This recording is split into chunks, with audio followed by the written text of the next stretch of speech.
સૌથી વધારે ચર્ચામાં રહેલો ગોંડલનો રાજકુમાર જાટ કેસમાં એક નવો વળાંક આવ્યો છે, જેણે તપાસની સમગ્ર દિશાને બદલી જ નાખી છે. હાઈકોર્ટના આદેશ બાદ ગણેશ ગોંડલનું નાર્કોટિક ટેસ્ટ કરવામાં આવ્યો હતો અને જેનો રિપોર્ટ હાલ જાહેર કરવામાં આવ્યો છે.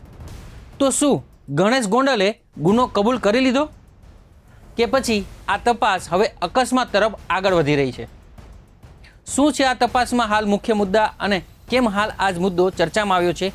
આવો જાણીએ વિગતવાર રિપોર્ટની માહિતી. નમસ્કાર, આપ જોઈ રહ્યા છો બેનિફિટ ન્યૂઝ અને હું છું મહેશ. ગાંધીનગર FSL ખાતે 11મી ડિસેમ્બરે ગણેશ ગોંડલનો નાર્કો ટેસ્ટ કરવામાં આવ્યો હતો. સુરેન્દ્રનગર પોલીસે હાઈકોર્ટમાં રજૂ કરેલા આ રિપોર્ટ મુજબ ગણેશ ગોંડલને કુલ 31 પ્રશ્નો પૂછવામાં આવ્યા હતા. ચોંકાવનારી વાત એ છે કે આ રિપોર્ટમાં ગણેશ ગોંડલ રાજકુમાર જાટને માર્યાનો કે તેની વિરુદ્ધ કોઈ કાવતરું રચ્યાનો સ્પષ્ટ ઇનકાર કર્યો છે. સરકારી વકીલના જણાવ્યા અનુસાર નાર્કો એનાલિસિસ ટેસ્ટનો આ રિપોર્ટ હાલ ફરિયાદીના દાવાઓના સમર્થનમાં નથી, પરંતુ આ કેસમાં અનેક સવાલો એવા છે કે જેના હજી ઉત્તર મળ્યા નથી. ફરિયાદી પક્ષે કોર્ટમાં દલીલ કરી છે કે જો માત્ર અકસ્માત હતો તો રાજકુમારના શરીરે 42 જેટલી ઈજાઓ કેવી રીતે હતી?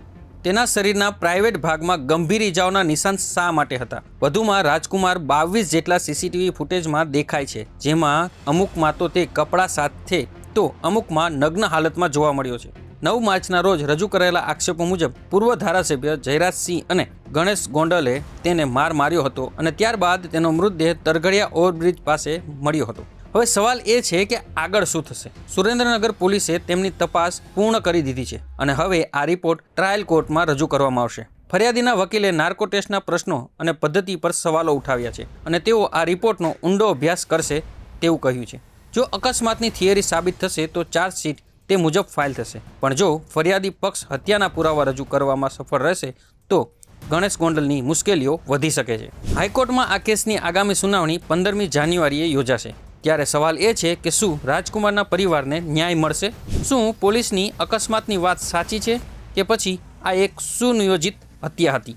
ગણેશ ગોંડલના નાર્કોટિક ટેસ્ટના રિપોર્ટ બાદ કેસમાં શું વળાંક આવશે તે હવે આવનારો સમય જ બતાવશે. હાલ તો તમામની નજર નાર્કોટિક ટેસ્ટના રિઝલ્ટ પર અટકી રહી છે. Bureau report, benefit news, Ahmedabad.